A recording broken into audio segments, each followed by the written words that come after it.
Hello dear students, today I am going to continue chapter 7 of Elements of Accountancy, Standard 11, Commerce, session number 10 of Cash Book and its type. In the particular last session, I completed the second type of the cash book, that is under two columnar cash book, and the part that is B, cash and bank columnar cash book. यानी हमने पहले देखा था to columnar cash book में discount and cash column, यानी कि cash column जो है उसमें हमने एक नया कॉलम ऐड किया था to columnar, that was the discount दोनों तरफ। दूसरा जो टाइप देखा हमने लास्ट लेक्चर में, लास्ट सेशन में, वो था कैश एंड बैंक। यहाँ पर हमने एक और कॉलम ऐड किया डिस्काउंट का निकाल के बैंक का, यानी उसमें भी हमने डिटेल देखी कि कैसे ये बैंक के ट्रांजेक्शन आते हैं, कैसे बैंक बैलेंस बढ़ता है और कैसे बैंक बैलेंस डिक्रीज़ होता है। जब जब बढ़ता है तो उसकी एंट्री डेबिट साइड दी जाती है, जब जब बैंक बैलेंस डिक्रीज़ होता है तो उसकी एंट्री क्रेडिट साइड दी जाती है, और अपोजिट एंट्री जो होती है बैंक के सिवाय उसको देते हैं।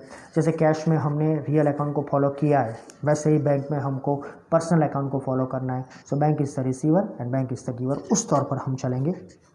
उसके इलस्ट्रेशन में और एग्जांपल में भी हम उसको डिटेल में देखेंगे।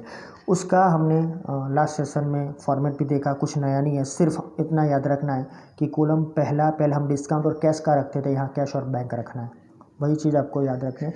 ऐसा नहीं है कि आप कैश का कॉलम लास्ट नहीं रख सकते हो, लेकिन एक ही पैटर्न में जाएंगे हम तो अच्छा रहेगा।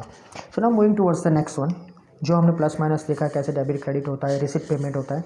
आज देखते हैं हम बैंक ओवरड्राफ्ट। हमने डिस्कस किया था कि कैश बुक जब बना शुरुआत में तो आपको मालूम था कि always the debit side is more than the credit side, then the difference is known as the debit balance, और we can say closing balance, closing cash balance. वैसे बैंक में नहीं होता है।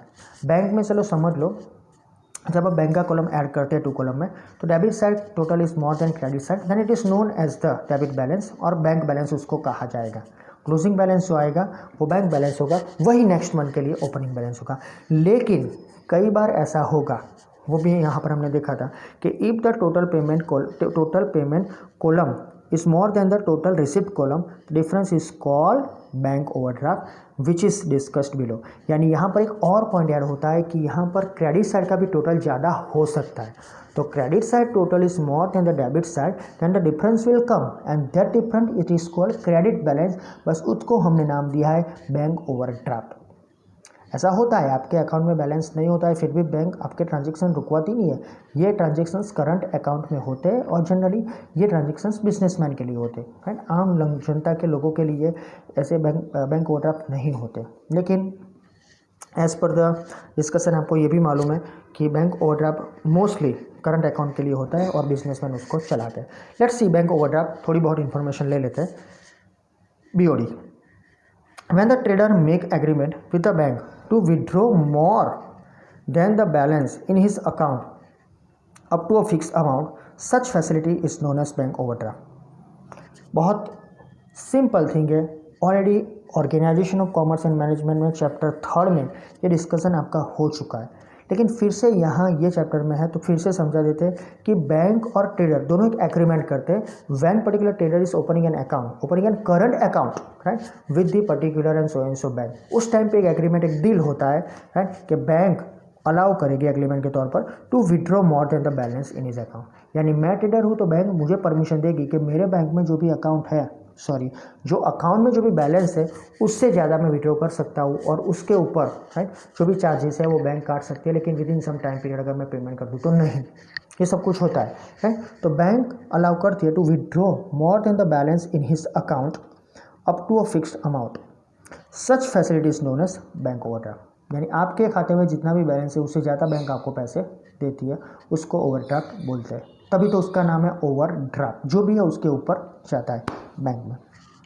Simple thing is that, so when the trader gets bank overdraft facility, the bank balance can be debit और credit.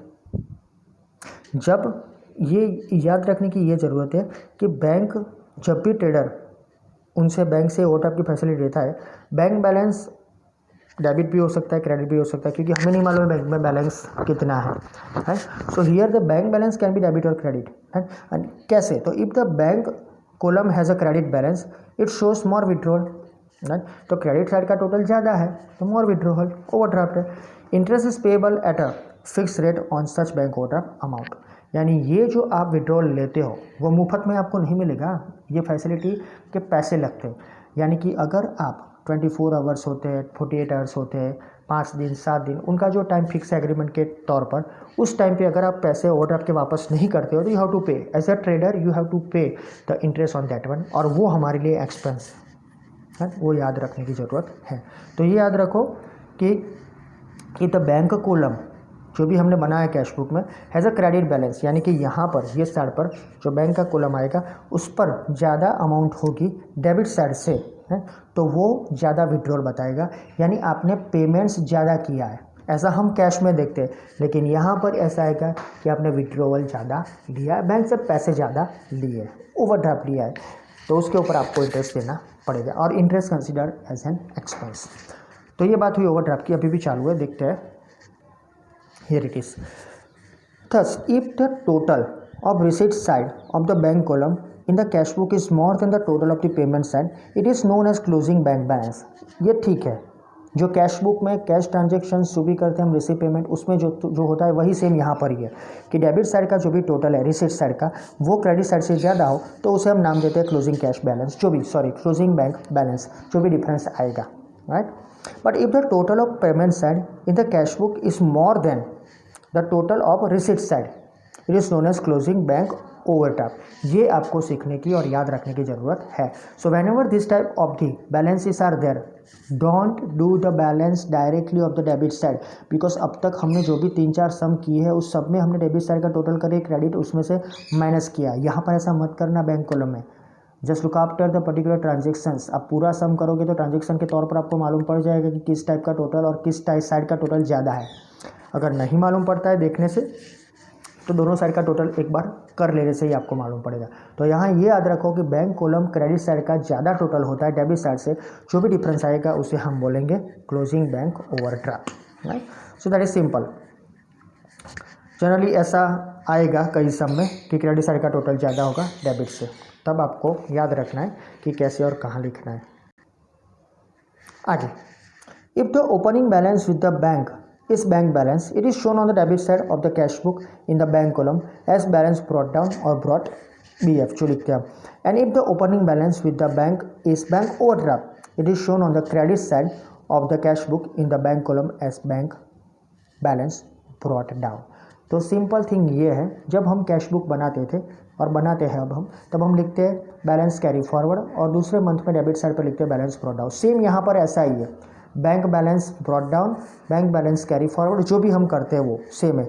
लेकिन यहाँ पर दूसरी बात ये है कि जब हमारा बैंक ओवरड्राफ्ट है तो वो जो बैलेंस आएगा वो क्रेडिट बैलेंस आएगा, तो जब उसको हम कैरी फॉरवर्ड करते हैं तो याद रखना है वो डेबिट साइड पे लिखते हैं क्रेडिट बैलेंस के तौर पर और उसको करते हैं क्रेडिट साइड पर। ये सम करेंगे तब मालूम पड़ जाएगा आपको। सो इतना याद रखना है कि जब बैंक ओवरड्राफ्ट हो तो हमेशा क्रेडिट साइड का टोटल ज़्यादा होता है, इसीलिए उसको क्रेडिट बैलेंस बोलते हैं, राइट। और उसको जब हम ब्रॉट डाउन करेंगे है तो वो क्रेडिट साइड पर आएगा क्योंकि वो क्रेडिट बैलेंस है इसलिए। Similarly, if the closing balance of bank column in the cash book is bank balance, it is shown on the payment side as bank carried forward, and if closing balance of the bank column is bank overdraft, it is shown on the debit side as bank carried forward overdraft।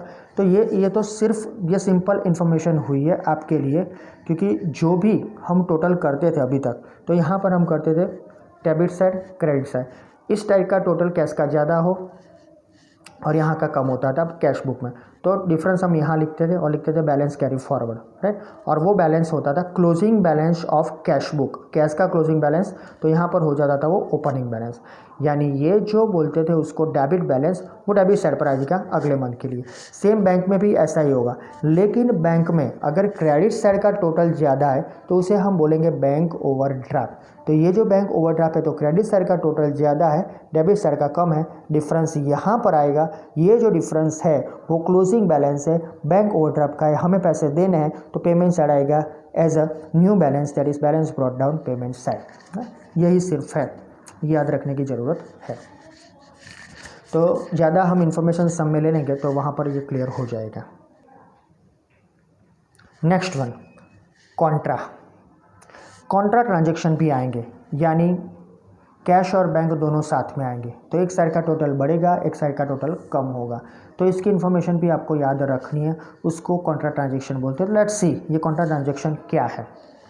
Contra transaction means such financial transaction in which cash and bank both the accounts get affected, यानी यहाँ पर दोनों account को effect होगा। अब ये कैसे possible होता है, एक साथ में दोनों अकाउंट को इफेक्ट हो सकता है?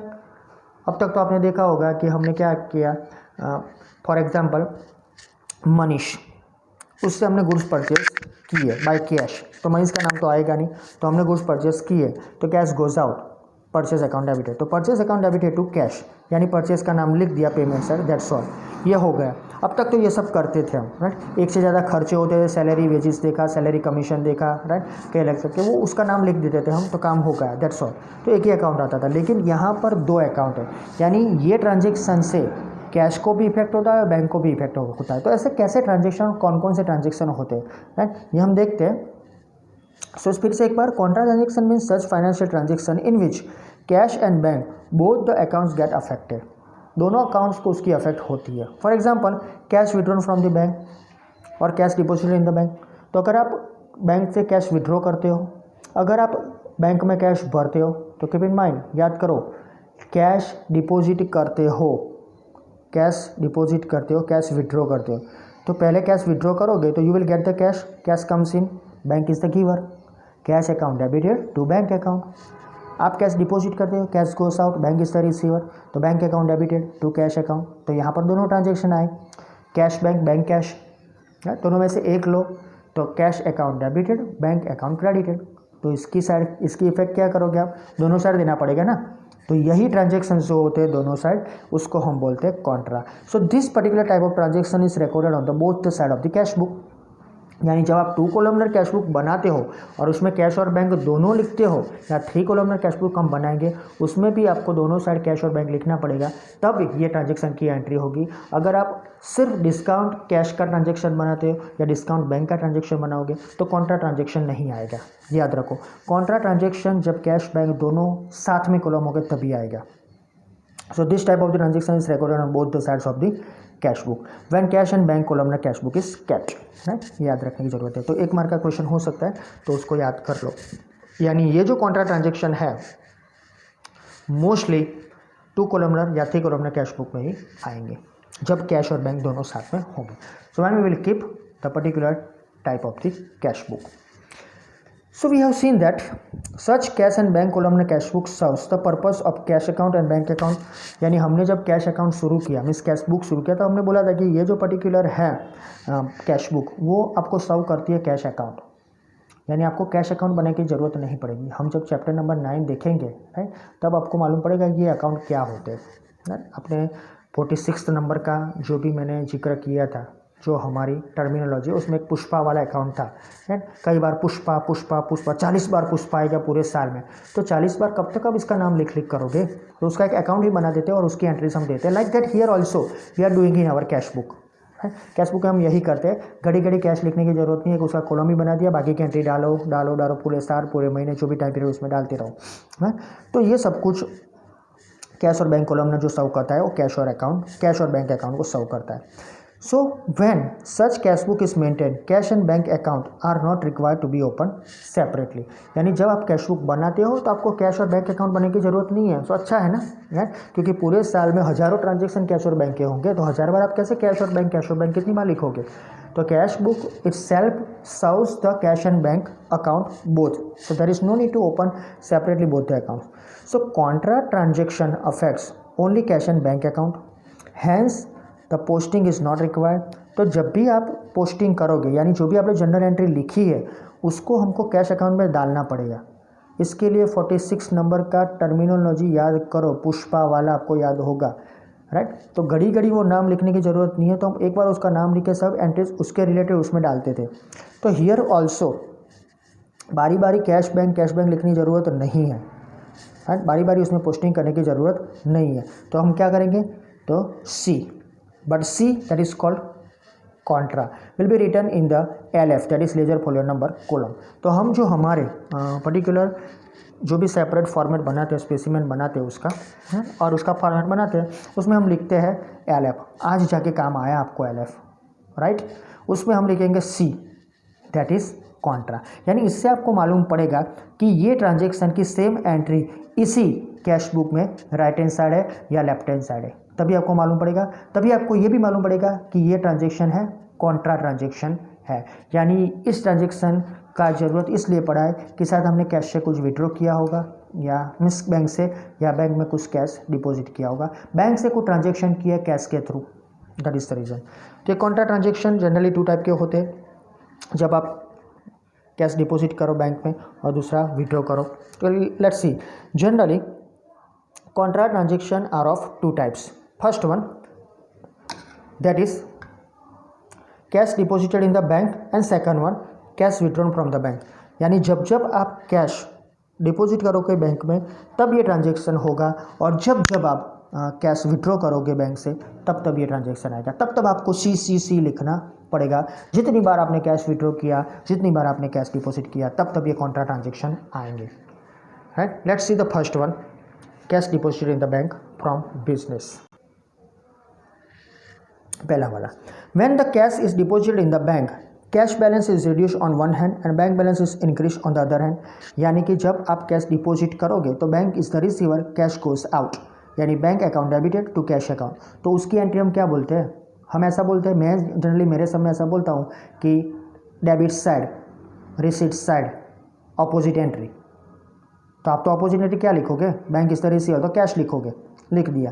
तो दूसरी एंट्री तो देनी पड़ेगी बिकॉज बैंक कॉलम भी हमने बनाया, तो दूसरी एंट्री राइट हैंड साइड पर, पेमेंट साइड पर, बिकॉज कैश गोज आउट, तो वहाँ पर लिखेंगे बैंक इज द रिसीवर। तो ये जो पर्टिकुलर इन्फॉर्मेशन है ये सही मायने में प्रॉपरली होनी चाहिए, वरना क्या होगा, कैश चली जाएगी बैंक में, बैंक आ जाएगा कैश में। तो सिंपल थिंग इज दैट जब आप डिपॉजिट करोगे आपका कैश रिड्यूस होगा और बैंक बैलेंस बढ़ेगा। सीधा example, for example cash of ₹2000 is deposited in the bank. तो हमने बैंक में 2000 रुपये डिपॉजिट किए, यानी हमारे जो भी पैसे थे हमारे गले में, यानी हमारे पास कैश ऑन हैंड थी, उसमें से मैंने 2000 निकाल कर बैंक में डाले। तो ₹2000 will be recorded on the receipt side. It means debit side of cash book in the bank column and cash account will be written in the particular column. यानी हमारी जनरल एंट्री सोच लो, bank account debited to cash account, bank is the receiver, cash goes out. तो ये entry उतार ली मगज में, अब उसको हमें हमारे कैश बुक में डालना है। तो कैश बुक में डालने के लिए आपको ये याद रखना है बैंक इज द रिसीवर, तो बैंक कॉलम में पहले ही 2000 लिख दो। बैंक कॉलम ने जैसे ही आपने 2000 लिखे, पर्टिकुलर्स में लिखो टू कैश अकाउंट, हो गया opposite entry, bank is the receiver, receipt में हमने ऑपोजिट एंट्री लिख दिया कैश, बैंक कॉलम में लिख दिया 2000। ये हो गई हमारी एक लाइन, राइट, एक पर्टिकुलर ट्रांजेक्शन। तो हमने लिख दिया पर्टिकुलर में cash account, it will be written in the particular. अब दूसरा, whereas same of ₹2000 will be recorded on the payment side, it means credit side of the cash book in the cash column and bank account will be written in the particular column। तो अब same time पे on this spot जो आपने लिखा है debit side पर, same time credit side लिखना है कैश गोस आउट, राइट। तो आप कैश गोस आउट लिख दो, पेमेंट होता है, कैश जाता है, तो कैश की एंट्री तो आपको देनी है नहीं है, तो पर्टिकुलर्स में ऑन दिस स्पॉट लिख दो बैंक अकाउंट और कैश कॉलम में लिख दो 2000 रुपीज़। ये हो गया एक हमारी एंट्री जो हमने कैश 2000 का डिपॉजिट किया था उसकी, डेबिट साइड, क्रेडिट साइड। अब फर्दर सी यानी contra will be written in the LF column, LF number column of cash book on the both the side. जो भी आपने एंट्री दी है रिसीट साइड, पेमेंट साइड, वहाँ सेम जो आपने कैश अकाउंट लिखा है, राइट, डेबिट साइड पर वहाँ, और क्रेडिट साइड पर बैंक अकाउंट लिखा है, वहाँ पर उसके तुरंत बाजू में, राइट, रिसीप्ट और वाउचर का है, उसके बाजू में LF नंबर जो दिया है उसमें आपको CC लिखना है दोनों साइड, बिकॉज और as contra transactions are not required to be posted, therefore LF number is not required, right. आपको मालूम पड़ेगा LF की ज़रूरत क्यों पड़ती है, हम नहीं करते क्योंकि हमारा बिजनेस नहीं है, हम सिर्फ प्रैक्टिकली नॉलेज आपको दे रहे हैं, that's why the numbers are not there. But जब पूरा प्रैक्टिकली नॉलेज आप अकाउंट लिखोगे तब तो ये LF आएगा, लेजर फोल्डर नंबर। तो यहाँ पर क्यों लिखते हैं, तो as contra transaction are not recorded, sorry not required to be posted, ये जो कॉन्ट्रा है उसको पोस्टिंग करना नहीं है because contra transaction already posted in cash book, तो इसीलिए हम LF नंबर नहीं लिखते उसका, और उसकी ज़रूरत भी नहीं पड़ेगी, इसलिए हम उसका यूज़ कर लेते हैं। But in order to know the nature of transaction C is show in that column.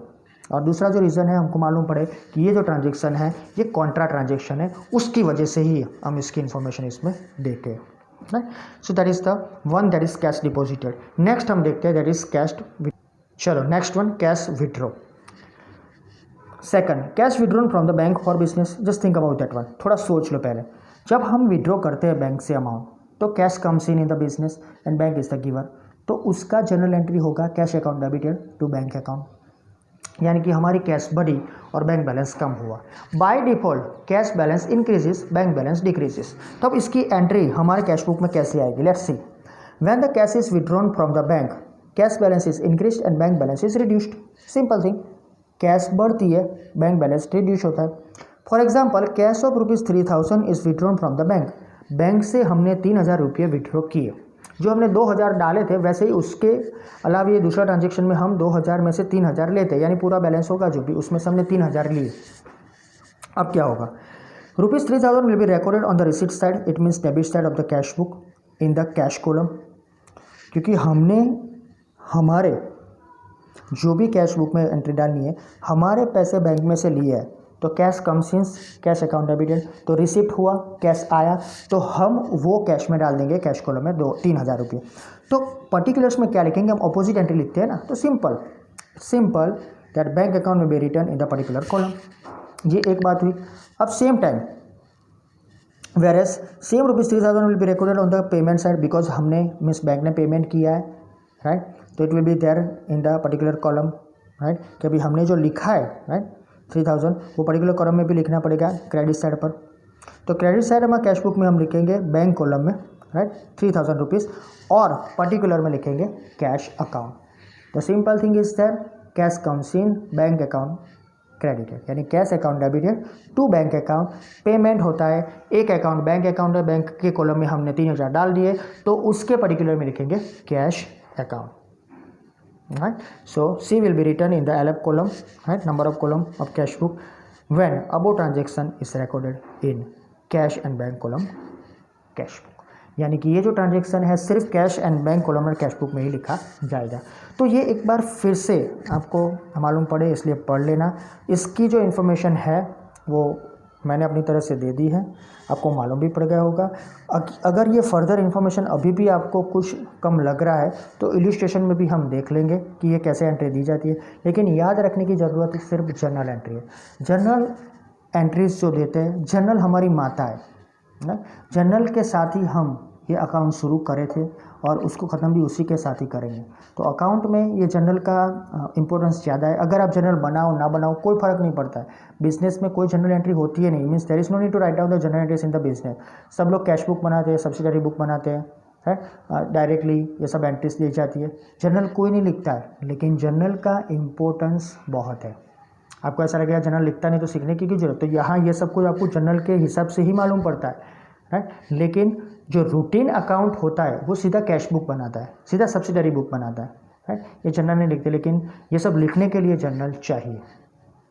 जैसे मैथ्स के लिए आपको मालूम है, राइट, प्लस माइनस उसके बगैर कुछ नहीं होता है, राइट, डिवाइड उसके बगैर कुछ नहीं होता है, राइट, मल्टीप्लिकेशन उसके बगैर कुछ नहीं होता है। वैसे ही ये भी एक हमारा मैथ्स जैसा ही है, जर्नल के बगैर कुछ नहीं होता, राइट। आपको वो भी मालूम है कि जर्नल वो एक प्राइमरी टाइप का काम है, वो फंडामेंटल है। वो एक बुक ऐसी है जिसको आप बनाए बगैर नहीं रह सकते, लेकिन नहीं बनाते तो भी चलेगा, लेकिन वो बुक के जो रूल्स है रेगुलेशन उसको आपको फॉलो करना पड़ेगा। So that's the end of the Contra transaction, right. उसकी शॉर्ट नोट भी कई बार एग्जाम में पूछी जाती है। ज़्यादा से ज़्यादा हम वेटेज देंगे एग्जाम्पल और इलस्ट्रेशन को, तो उसमें भी आपको मालूम पड़ जाएगा कि कैसे ये काम किया जाता है। Let's start with illustration 3, but it will be there in the next session. तो आज तक इतना ही रखते हैं, नेक्स्ट सेशन में हम इलस्ट्रेशन 3 लेंगे। Thank you.